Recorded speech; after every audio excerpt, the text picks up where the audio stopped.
What is up, everyone? Welcome back to another episode of Boleros, the Sultan of Sando. Gab here with the prophet, the man, the myth, the legend, Maui Yap himself with us here today. No Sammy. He's currently out of town enjoying a well-deserved vacation. But we are going to recap the Final Four, which just happened today. It's going to be LaSalle versus, spoiler alert, it's going to be LaSalle versus UP in the finals. As expected. As expected, As expected. definitely. Despite everything that happened throughout the season, we always said we still think it's going to be UP and LaSalle in the end, and it has come through. UP and LaSalle are back at it at the finals, a rematch of last year's finals. It will begin on December 8th, but we're not going to talk about that. We're going to talk about the Final Four today. And Maui and I were there for the UP UST game. We met a couple of UP fans who were subscribers of the podcast, to Gian and Carmela. Shout out to the two of you guys. Thank you for saying hi. We love it. And thank you to Jimbo, who also said hi to me after the game. So shout out to you guys and congratulations. Of course, UP won. And to recap the Final Four today, we're going to do one of our favorite segments, Gatorade, Ballers, and Boleros of the day and perhaps of the week also. Okay, so if you're not familiar with this, the Gatorade, Ballers, and Boleros, the Ballers / are the winners who impressed us today, who brought their A game, who was impressive. The Boleros are the quote-unquote losers. Not exactly the losers, but maybe those who had subpar games, a team, a player, a coach who did not live up to expectations today or for the week. So let's start with Ballers, Maui. Let's start with our Ballers of the week. Siguro, I'll start first. Ikaw na mag-start sa Boleros. So, my Ballers of the day or of the week, I gotta give it to the UP Fighting Maroons. Listen, today was an all-around team effort of a win. And that's what I love to see about UP. In the last game of the regular season, of the elimination round, it was mostly Harold Alarcon doing the damage. In this game, it started out with the role players, Raylan Torres, who started this game. Career game. Apparently a career high for Raylan Torres in the UAAP. Francis Lopez, who if you look at the stat line, actually don't look at the stat line. He was horrible for Ring from the field, but 16 points, 6 rebounds, drew a ton of fouls on the UST front line, which I think was key to them winning this game. Because I said this to you, Maui, when we were watching. I thought UST was playing with fire in the first half. It started off with Tungkara getting a foul, then Crisostomo, then Manaytay, then Crisostomo had 2 fouls. He sat out. Tungkar had 2 fouls. Manaytay had 2 and then had 3. They sat out. I thought, okay, it's exactly what we were saying during the preview, Maui, di ba? Na UST can get into foul trouble, especially their front line. They're very thin. If you see Echo Laure / Zayn Mahmoud minutes, it means that things were going bad. Things are probably going bad for UST, and it's sort of where we saw Echo Laure off that UST bench for a while. He got a few possessions in, and then Coach Pido said, "Nope, you're not the answer. We're going zone." So I thought that the attacking of Francis was pretty important. It was obvious what UST was trying to do. Francis, have at it at the outside shot. We'll live with it. It worked It worked, actually. It worked. Francis had 1-3 out of 8 attempts. Was horrible from the field. But all out, he was just attacking and just getting fouls and getting fouls. Yes, he was not getting buckets. His soft touches near the rim were not going in, but just the pressure he was putting into the rim, just the paint paint touch after paint touch was just very important for UP. I thought eventually in the second half and in the fourth quarter, it wasn't anymore si Raylan Torres. Although si Raylan Torres did hit some big shots in the fourth quarter, but it was now the time of Harold Alarcon in the fourth, getting to the mid-range over and over again. And then at the end, it was now JD time hitting that clutch. It was then called a two-pointer, but a clutch two-pointer to essentially seal this win for the UP Fighting Maroons. Your thoughts, Maui? Were they your ballers of the day? Yeah. Actually, baller of the day ko should be Harold Alarcon. Diba? I think he just had his career game where he scored 33 points. And then he came to this game. I think he scored 14 points in the second half. I was waiting for him to get hot nung first half, but that wasn't the case. Both him in Kagulangan and Labadiano struggled mightily. To Gab's point, I just checked the box score right now. Francis Lopez actually was able to draw 6 fouls.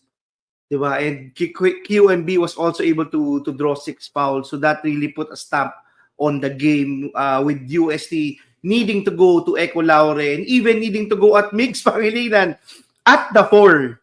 Diba? I think there was certain parts of the game, even sa crucial portion ng game in the late third quarter, early fourth quarter, where Migs Pangilinan had to match up with Francis Lopez. But he gave to Migs Pangilinan's credit, the graduating guard gave very solid minutes.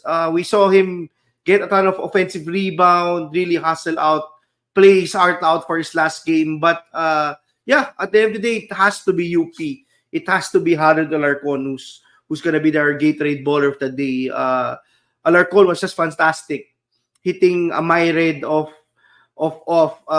perimeter points.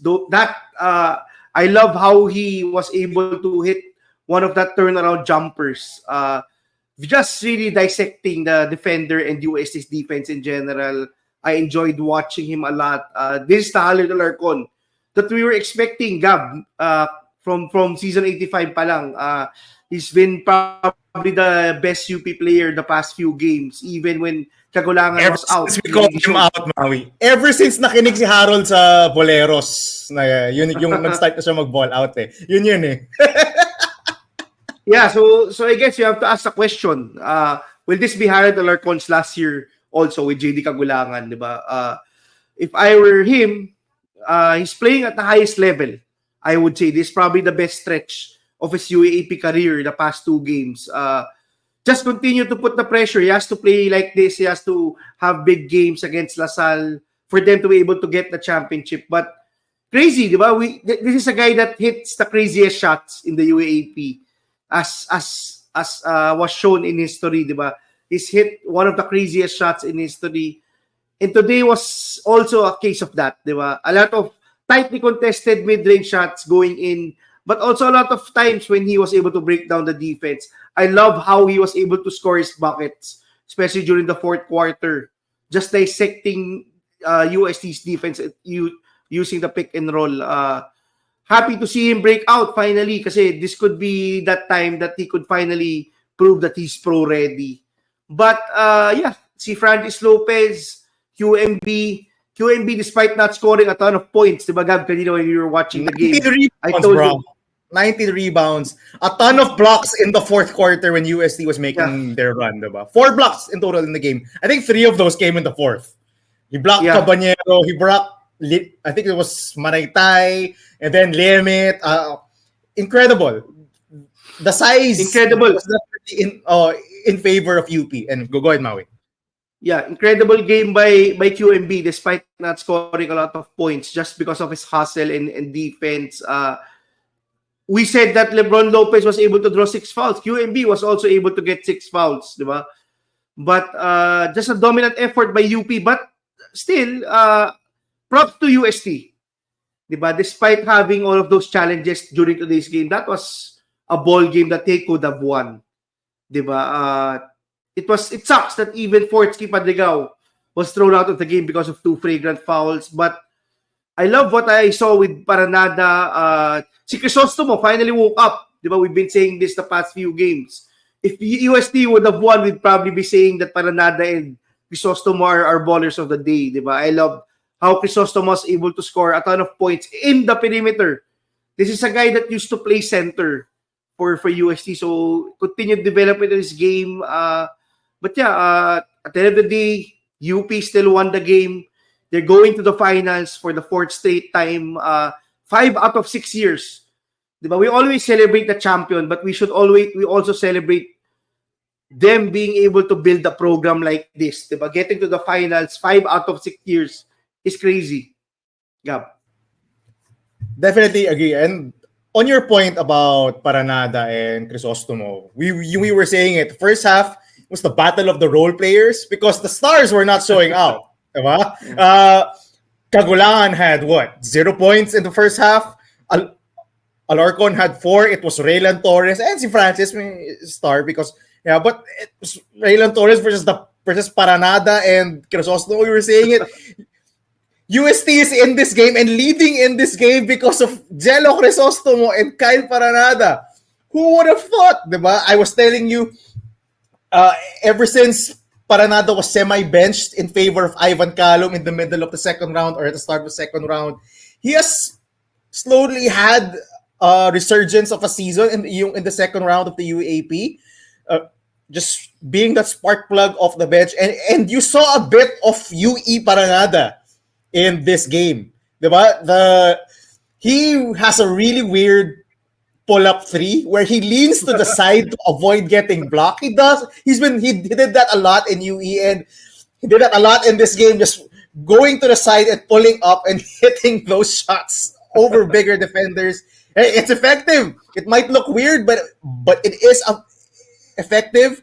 On Francis though, although the numbers and the counting stats look good, the efficiency was not, but the most important thing in this game and the most important stat that I want to point out is he played 31 minutes.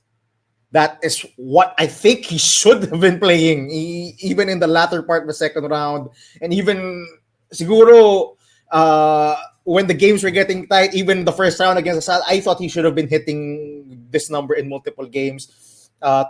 Again, take it with a grain of salt. I think Aldos got injured in their last game against UE, so maybe he was still nursing it. He was warming up, so that's a good sign. He wasn't able to go in this game.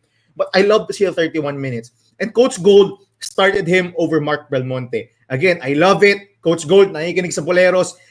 Sinabi niya, yeah, Mark Belmonte, sorry, no. We're going with Francis a lot in this game. And I did tell you, we were surprised that they went with Torres and Francis starting 5. Part was starting 5 because I did tell you because I think they're gonna go with Francis on Mo Tongkara.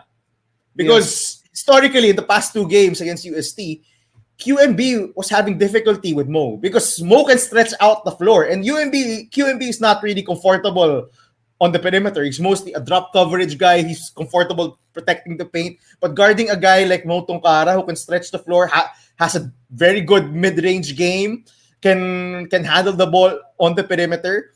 I love the adjustment by Coach Gold. Not fooling around. Francis, you're starting this game on Mo. And he's stuck with Mo. And I gotta give credit to his defense, man. Mo Tongkara, perhaps he's one of my bolero of the day, and we'll get to that. But Francis's defense on Mo Tongkara was spectacular. Did not let him get to his spots. Every shot by Mo was contested from 3, from mid-range, at the rim. Everything was contested. Francis was there all the way. Mo had, 4 or 5 attempts with that baseline hook. I think 2 or 3 of them were air balls. We're just having difficulty with the athleticism and the length of Francis Lopez. Very different when Francis, who can jump as high as you, move as fast as you, or even faster than you. Very different than when you're matched up with a QMB or Danny Stevens, who are slow-footed. So I gotta give credit to Francis Lopez on this one. And Raylan Torres was started, and I did predict that he was gonna go on Nick Cabanero, and he did. Because Nick, you see his body, he's a walking mismatch.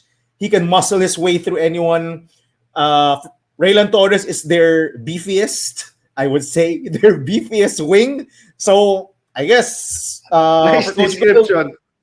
diba? You got a beefy guy. We're going with our beefiest guy on you. And for the most part, Raylan Torres did a good job. Now, Nick Cabanero was saddled with a ton of foul trouble. I actually thought, Maui, that this game was over in the third quarter when it was 55-44. UP made a huge run.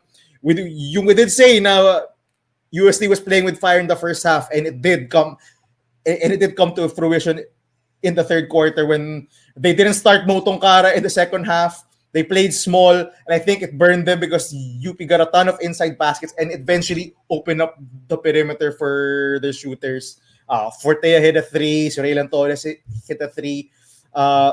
Eventually, just Coach Gold decided to roll the dice. Nick Cabanero had 4 fouls. He was subbed out early in the third. Fortsky was subbed out, but when the lead grew to 11, Coach Mido said, Nick, Fortsky, go back in the game. We cannot let UP pull away. And it sort of worked. The lead was only 7 coming to the fourth. We said, it's manageable. Yung 7 points, say single digit. I think you take that. But yeah, in eventually in the fourth quarter, Harold took over. Fortsky got thrown out.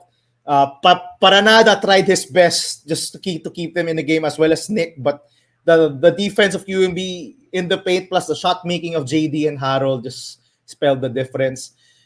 I like seeing that UP is playing like this heading into the finals against LaSalle because it bodes well that everyone is clicking now. Scrap their loss to NU and their loss to LaSalle, they're clicking. Maui, anything to add before we move to your baller of the day? Yeah. I think that this is the way to win. Diba? If UP intends to beat LaSalle, they have to get contributions from a number of guys. Diba? Just let Kagulangan hit the tough shot, the game-winning shot, but everybody has to contribute. Diba? When you go up against a team like LaSalle, whose key to winning also is their wing players, those who need to step up. But yeah, I loved how UP was able to adjust this game. Very gutsy move by Coach Gold to start Raylan Torres and Francis Lopez. Motong Kara was basically a ghost during this game, I would say. You didn't feel the usual impact that you would get with the Motong Kara. I think if I were to choose a bolero of the day, it would probably be him because we crowned him as probably the best FSA in the UAAP and in the biggest of games. I would say the other Mo is a better, but we'll get to that in our postseason awards. We'll get that. But yeah. Anyway, go ahead. Yeah, but he wasn't. He disappeared during this game. Unlike the other Mo, this Mo has to score a lot to have an imprint, to have an impact in the game, diba? I was actually surprised certain portions of the game that he only had 2 fouls and they weren't rolling with him. Maybe he got too tired matching up with the front court of UP. But very good defense overall by UP. I love that adjustment, putting Francis Lopez. They'd probably have to do the same to Kevin Kiambao. Diba? I think the best defender for Kevin Kiambao is still Francis Lopez. And I would not be surprised if they roll with that during the finals. No more Belmonte over Kevin Kiambao minutes in the finals. But yeah, I think Coach Gold has learned already. maybe we can do what we've been doing the past few episodes and grade UST since we're about to move on to the next teams. Actually, Maui, before we move on to I had UST as a runner-up baller of the day or a baller of the week. Yes, they lost. But I think if you look at how they played in this game and look at their season as a whole, I think you would consider them a baller of the week, just baller of the day, baller of the season. Because if you're UST, you came from a 1-13 season and a 2-12 season. Making the Final Four is a success. Di ba, Maui? That's That's something they had not experienced since the Alden Ayo days. They were at the bottom of the standings for 3 straight seasons, and now they're back in the Final Four. And not just that, they competed with UP. Yeah. This wasn't a Respectable. blowout. A respectable loss. Respectable. They were in this game. They were leading at the half, Maui. 35-33 with majority of their guys in foul trouble. Diba? I think if you're a UST fan, you take your context and see this as a win. And another thing, your fans are back. That UST crowd was so lit. We were in the middle, Maui. Sabi natin, we were in the middle of Patron, at the border between the UP side and the UST side. And at points during the game, they drowned out the UP crowd. How often can you drown out the UP crowd, diba? They drowned out the UP crowd. And again, I still think the UST crowd is the best, is the loudest in the UAAP. Just when they go on that ghost cheer, nothing can... the UP crowd, yung tried to hijack that UST, that ghost, it didn't work. I'm sorry to the UP crowd, but it didn't work. Ghost was just too lit and too loud. But the fans are back. The fans are back supporting. There were moments, season 85, 86, I was watching UST games and empty. Just one section or a few people just watching. Now fans are back interested. They're back cheering. I think that's a win. Yes, they're losing some key players. Yung Christian Manaytay, most especially. But I think from what you saw here from Jello Crisostomo, he's probably going to be the starter next season next to Motong Kara. And you have Al Francis Chua there on the bench already. I think that's one of our key observations from this game. Al Francis Chua is there. He's active. And if that's not a good sign for your program that good players or good things are about to happen. I mean, Al Francis Chua, he's in Gilas, he's in Ginebra, he's probably the head honcho of SMC basketball. Good things. There's a lot of good things to look forward to for UST. So to answer your question, Maui, if I were to grade UST this season, it's definitely an A. Yes, they were 7-7, 500 for the elimination round, but they made the Final Four as a 3 seed. First time since season 82, they're back in the Final Four. They competed and showed that that they can hang with the likes of two powerhouses in UP and LaSalle. They just have to finish it out. They just have to complete their roster. So I'm giving them an A. I think an A, not an A plus. I mean, they didn't make the finals or became a champion or anything, but based on the history, the past few seasons, based on their expectation for this season, I don't think anyone expected UST sure ball magka-champion, diba? So for me, it's an A. Maui. Yeah, I probably give them a B plus or an A also. I love how you involve even the fan base, diba? We always talk about FEU, we always talk about the other teams trying to build culture, diba? Even LaSalle, before they won the championship last season and got Coach Topex, it's great that we're seeing UST finally turning the program around, diba? This is a team that was made the finals, then had a lot of off-court issues that really destroyed the program, destroyed the culture of the team. Bringing a name like Pedro Horencio, diba, is so good to the program because you know what to expect. He was able to save them also during the early 2000s. I love how he has been able to turn it around, diba? Despite all the criticisms, despite all of the off-court issues, we're seeing UST back in the Final Four. I tweeted this out kanina. I love seeing UST in the Final Four. I miss seeing UST in the Final Four. They cheer like no other team. They have their cheers are probably the best in the UAAP. And finally, Gab, after 1 or 2 seasons na binolero tayo ng UST, they're finally a legitimate team. Diba? I think we can finally say that they have a legitimate team, they have a legitimate program that could potentially fight for championships in the future. Diba? I think this is the first time, even yung team ni Alden Ayo surprised us diba?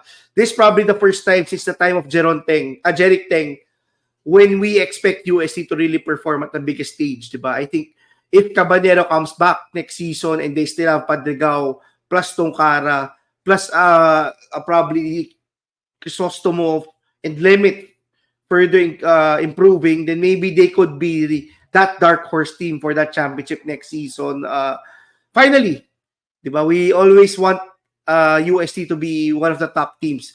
Also, I have to say, I think UST is the only program in the whole UAAP that has all of their teams in the playoffs, women's, men's, and juniors. So that's another achievement for them. They've been known to be the best school in terms of overall, diba, in the UAAP. General championships. They're championship one.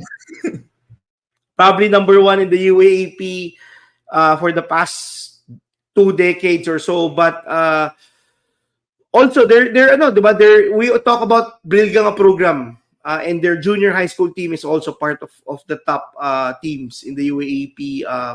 Happy to see them back. I'm not sure if Cabanero will come back, but I think whether he comes back or not, I think UST is a team to watch out for in coming seasons, just because of the support of the crowd, SMC, Al Francis Chua in the bench. That just shows their commitment to UST, diba? And yeah, generally the players are a lot better than the previous seasons. Maybe a few players still binudol tayo, our still boleros.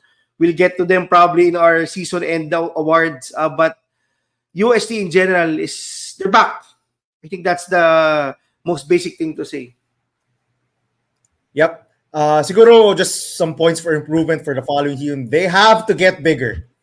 Or at least get backup bigs. I mean, the fact that you can only rotate Crisostomo, Maraytay, and Tongkara kind of spells a problem. And it did show in this game. I mean, the foul trouble just spelled the difference. Kutong Tongkara was out of rhythm.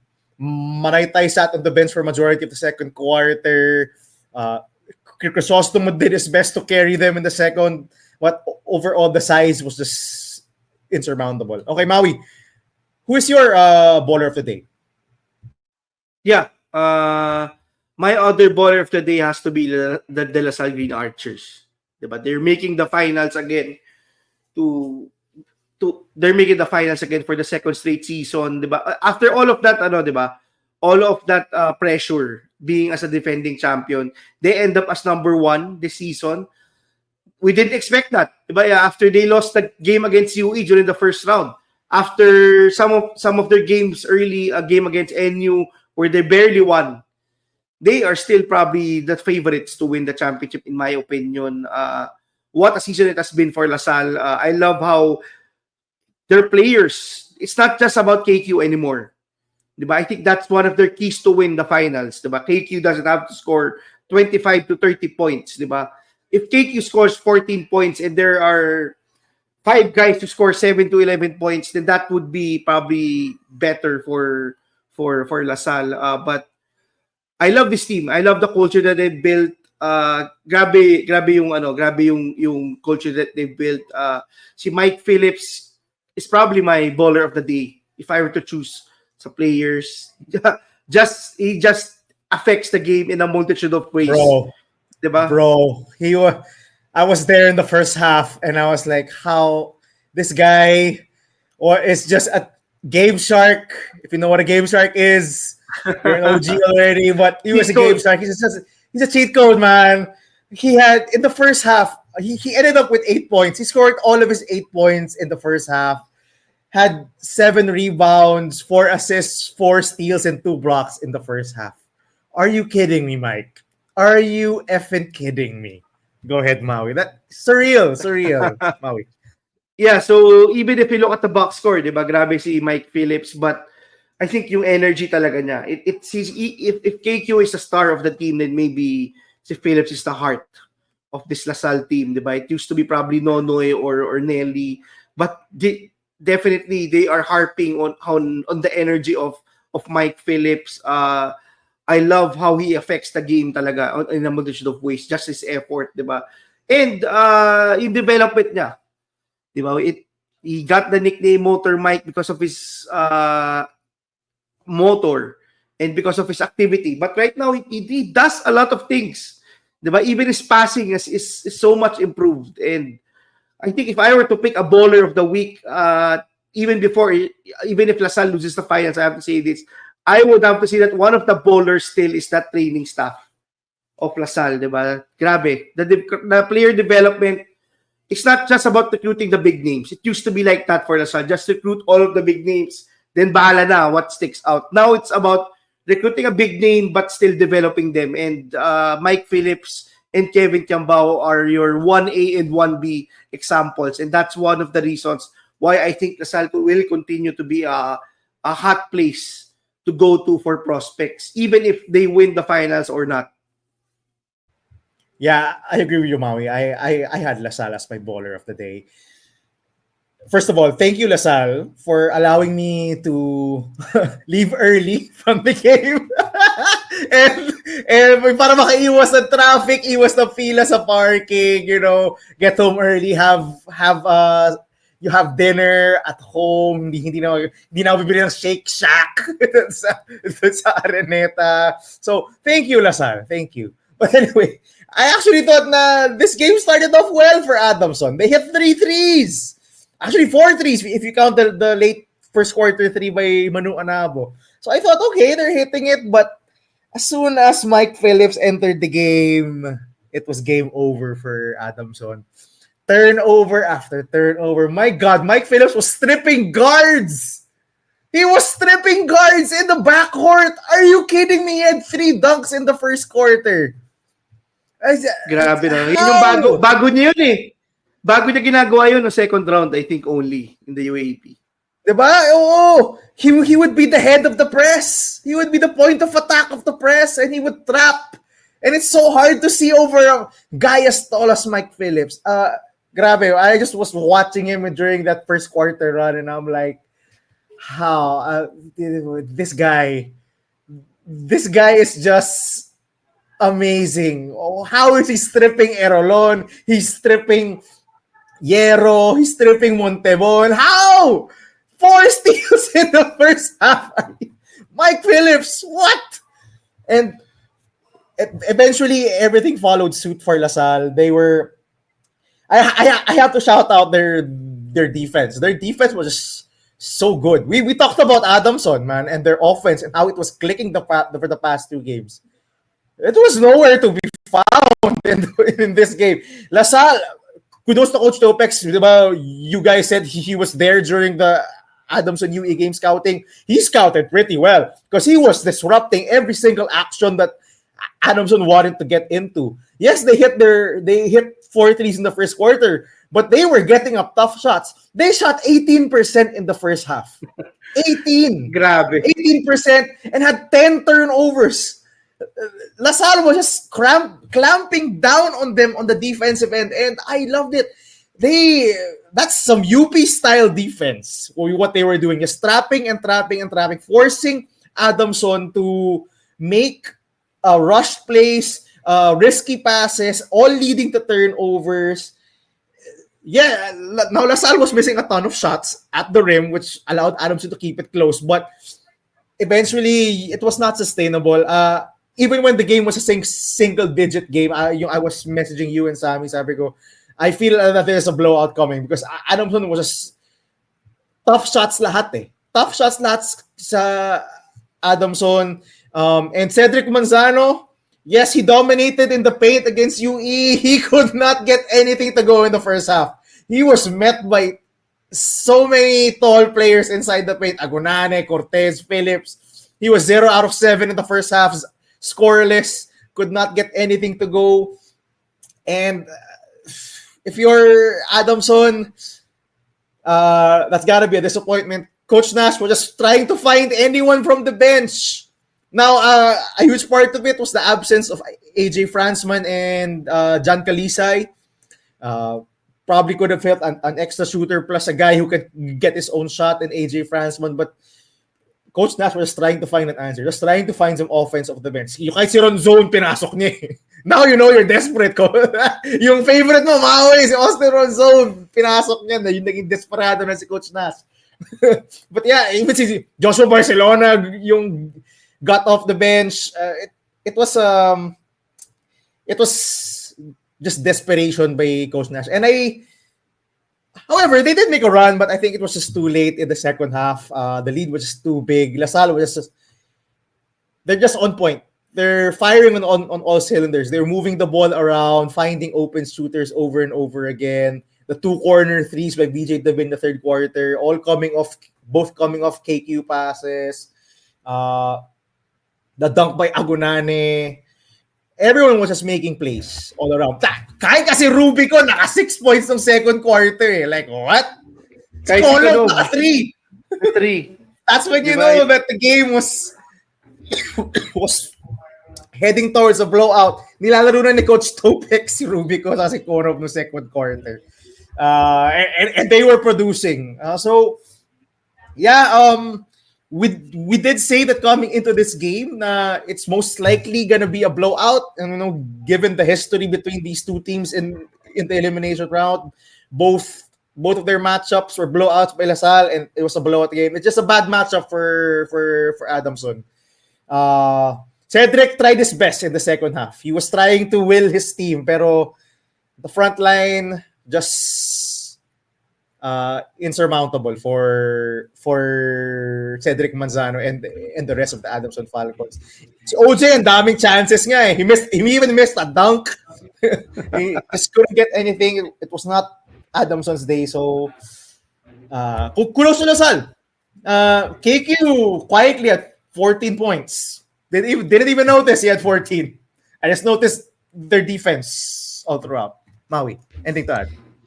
Yeah. I think naubos na rin siguro Adamson, di ba? They had to play a depleted lineup. It sucks for Kalisay because I think it's Kalisay's last year. He wasn't able to play the last 2 games because of an apparent fever. Si Franzman also missed the game because of a fever. So it's a bug going through the Adamson team. But overall, wala. It's just really a very bad matchup when you talk about LaSalle and Adamson, di ba? If you were to check the final scores of all 3 games that they played this season, this was actually the best game. Diba? They only lost by 15 points. I think the first game they lost by 25. The second game they lost by 30. Adamson tried. They had a very good start with those 3-pointers, but when you look at the box score during halftime, you just knew that LaSalle was really shutting down Adamson. Diba? That 18% shooting and 10 turnovers. Even my brother, when we were watching the live stream, told me that, grabe, the top scorer of Adamson is 6 points, and then the next one is 3 points. Diba? So, it's hard. It's hard when you can't score especially against a very good offensive team, which is LaSalle. Diba? I think LaSalle is one of the top offensive and defensive teams in the UAAP. And they were actually doing a good job. Diba? The key to beat LaSalle is to shoot more 3-pointers than them and to make more 3-pointers than them, but it wasn't sustainable. It didn't have enough firepower. LaSalle was just too good today. Mike Phillips was too good. Anytime you see a lot of players score between 5 to 10 points, you just know that against LaSalle, you know that spells more trouble than KQ scoring 25, in my opinion. Konov and Rubico getting playoff minutes. I never thought that would be that early. Di ba? I think second quarter pa lang, both of them were getting minutes. Yep. That's how confident Coach Topex was that they could close out this game, that this game plan was really enough to prep them and defeat Adamson. But yeah, still a successful season, di ba? We have to grade them. I'm sure you're gonna give them... Mamaya na yan, Maui, because I have them as part of our second segment. But we'll go next. So we have our ballers of the day, of the week. Let's go to our second part, which is the boleros of the week. Maui, I'll start with you. Who are your boleros of the day, your boleros of the week? Yeah. Actually, I think I already mentioned one of my boleros of the day. It has to be Mo Tongkara.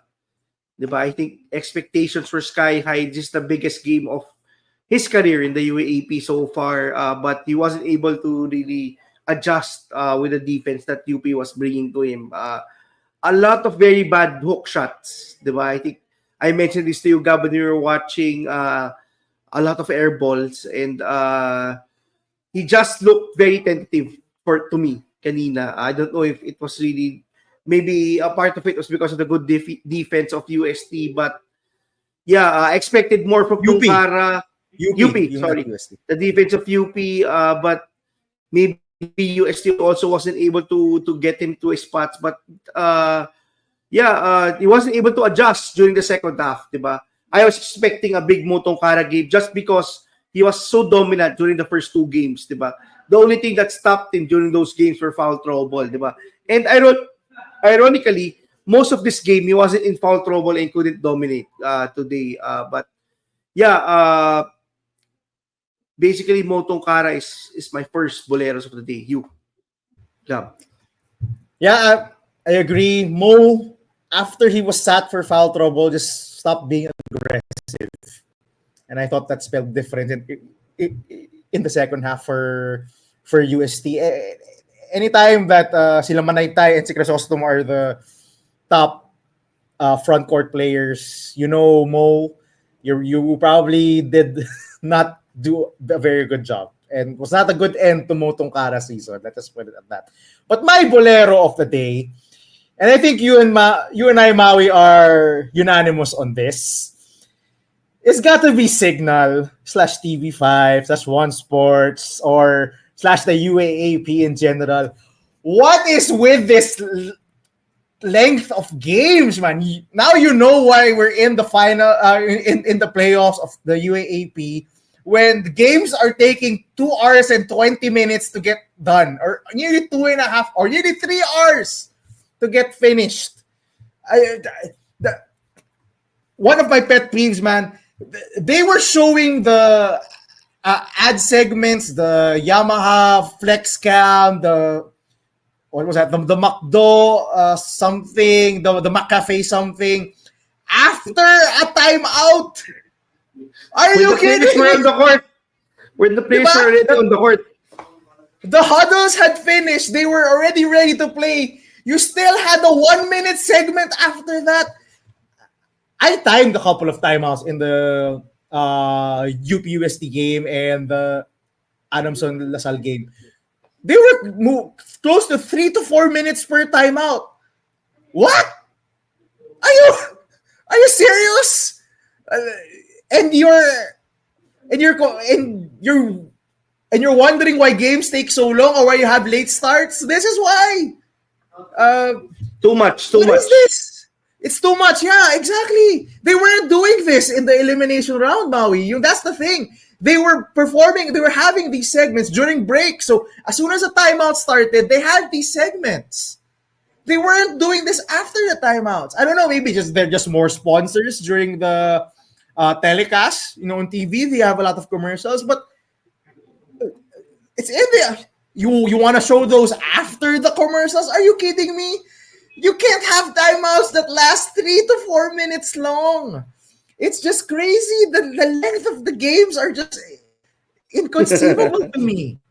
Another part of this is because, for reference, we just came from 2 Gilas games where the games were so fast. It's fun to watch because there were less breaks. The games were smooth.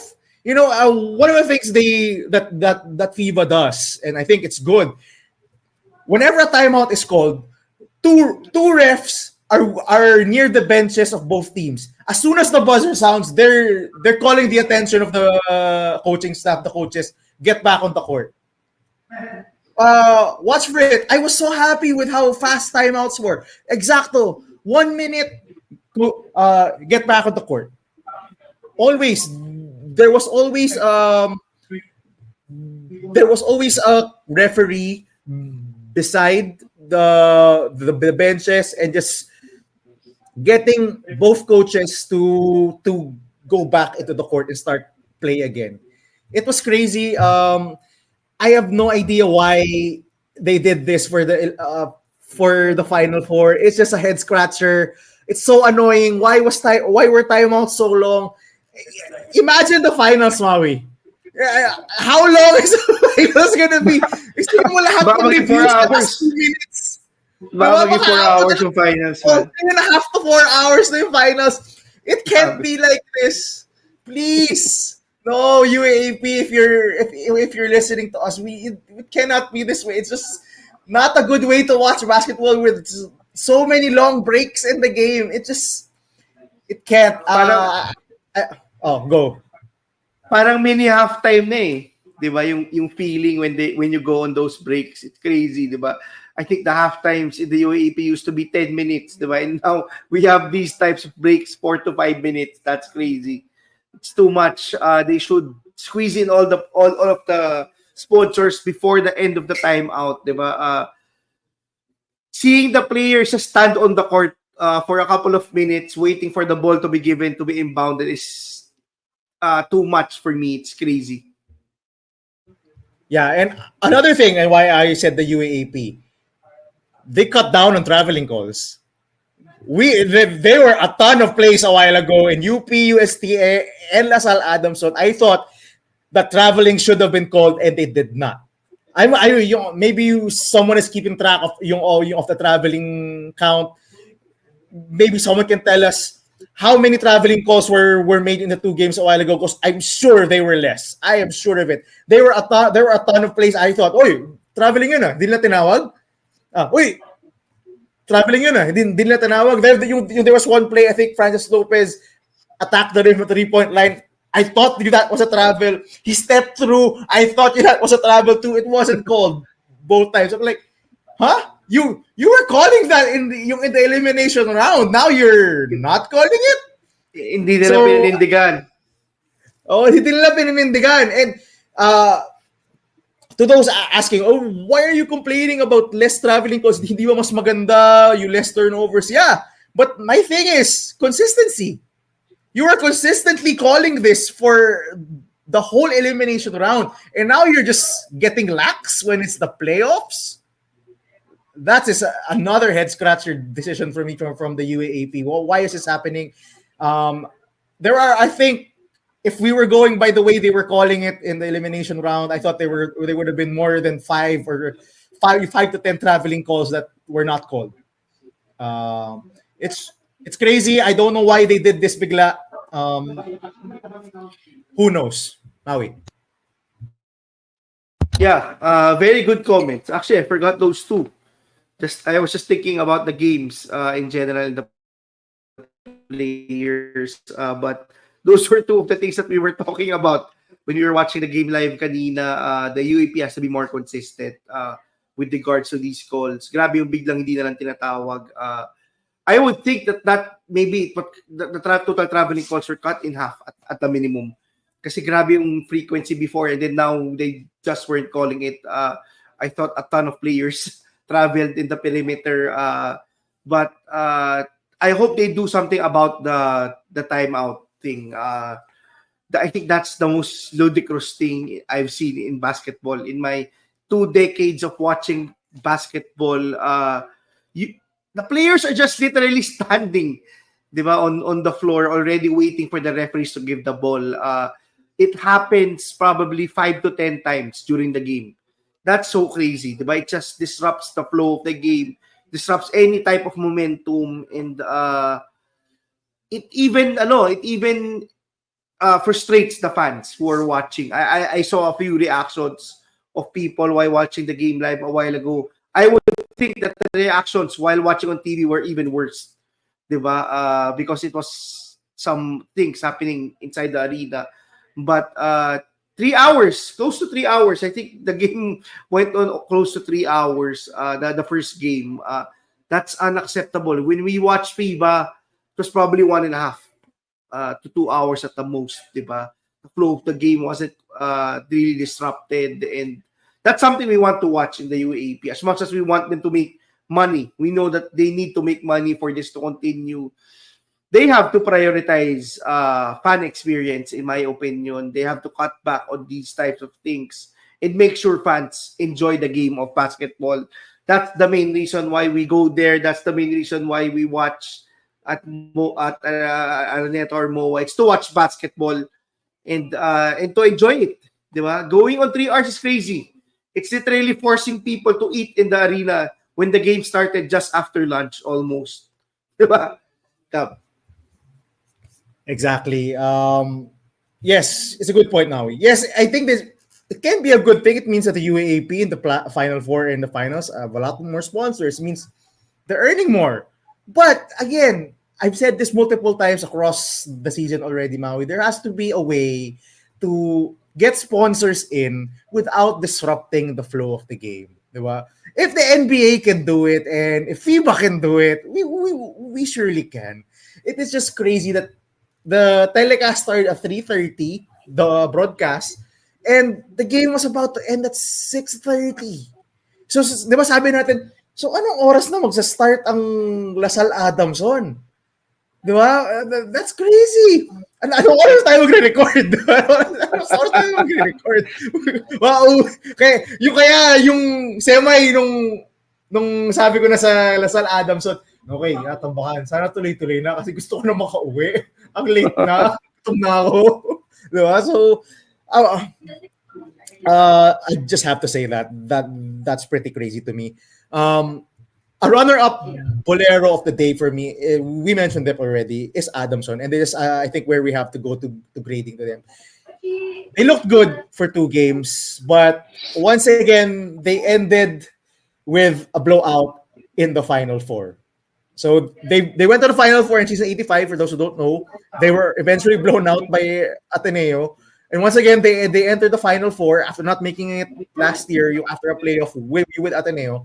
So they made it to the Final Four, but they're blown out again by LaSalle. So, Maui, I'll start with you. How would you grade Adamson's season? Yeah.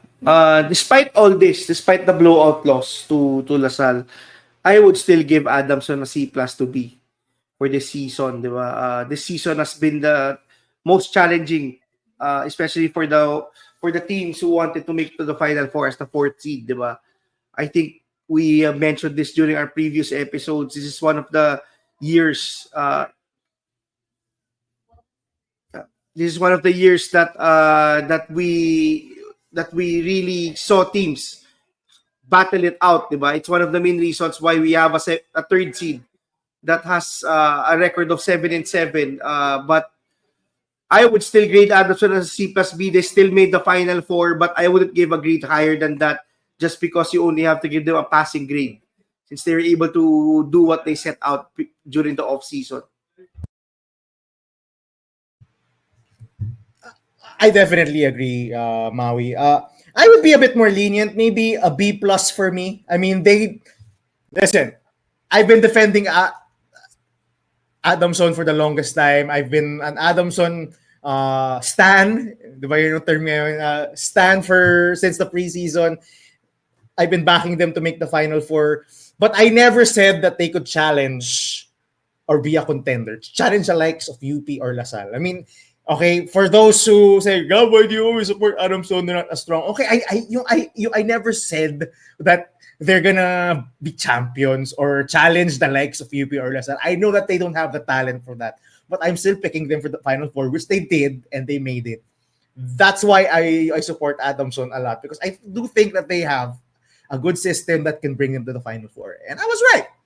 But yeah, I'm a B+ for me. Ako mas mabait ako. A B+.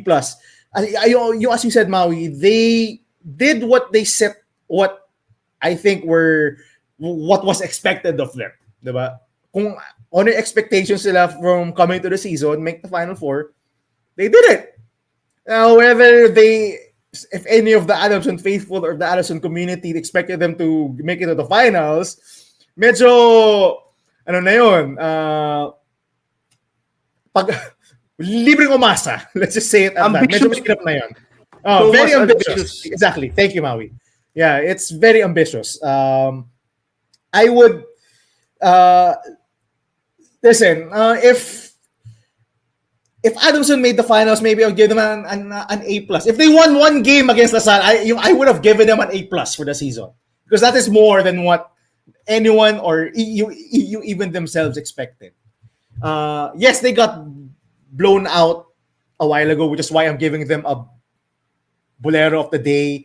It's just a bad end again to the season because if you're looking forward to the future, what's next for Adamson? Is this the ceiling? Just making it to the finals and getting blown out again. Not really in the top tier. Very good point. Sa ceiling, di ba? Kasi it's been like this Oh, for the past 3 seasons. yeah, which is why I'm not giving them an A or an A plus, and why I'm giving them the Bolero of the day. Again, they finished fourth. I don't know where they go from here. Now, they have rotational players graduating. Barasi is the lone backup big of Manzano and Ojericre. Kalisa is graduating. He's a rotational player. Joshua Yero is graduating. Although I think some Adamson fans will be grateful for Joshua Yero graduating.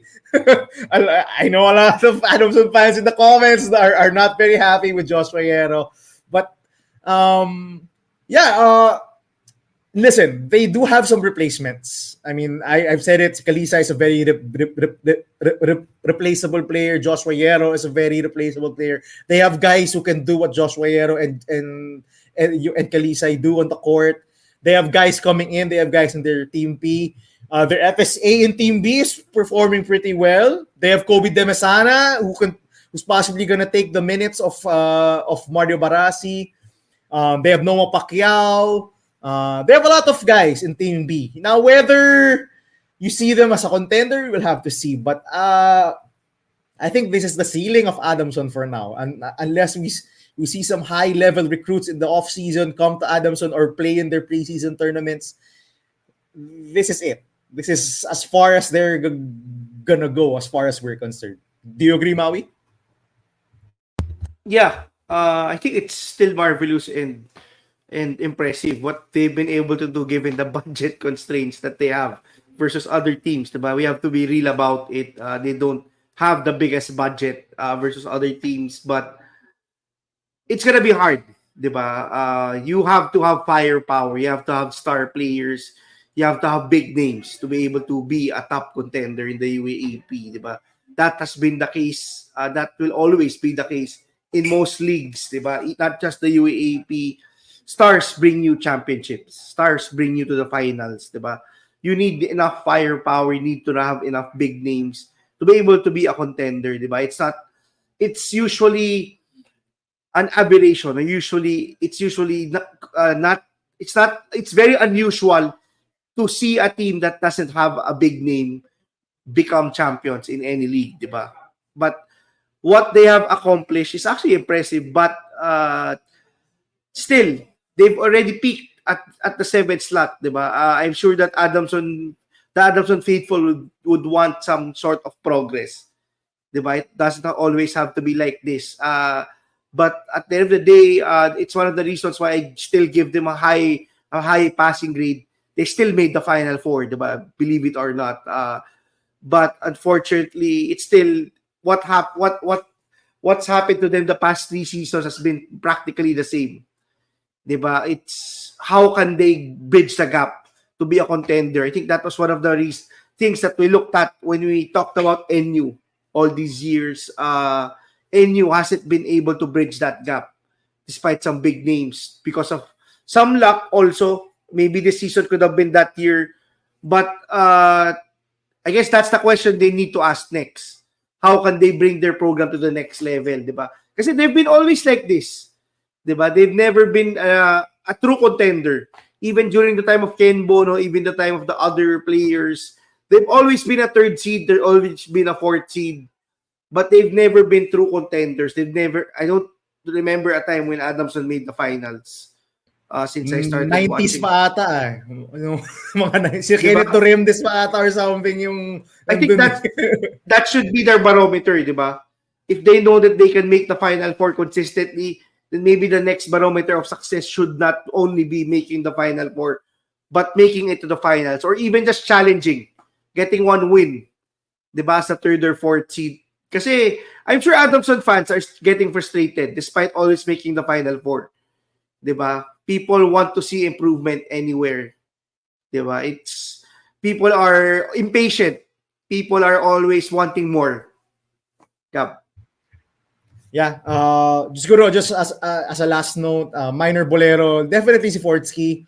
Bruh, I'm sorry, pero nahuli ka twice. The first one, you did grab QMB shorts, bruh.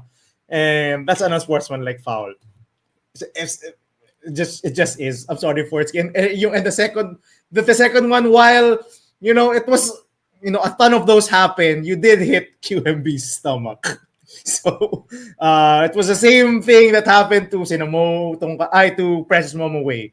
Diba? So at least they're consistent with that one. You up and you and the referee. So and he's gonna be suspended for the first game next season. If he comes back, of course. But he's gonna be suspended for the first game next season. Fortsky, sorry, but you gotta get a bolero of the day for me. And that's it. We're going on an hour. This has been a great episode. Thank you so much for listening to all the people we met and we saw in the game a while ago. Thank you for saying hi.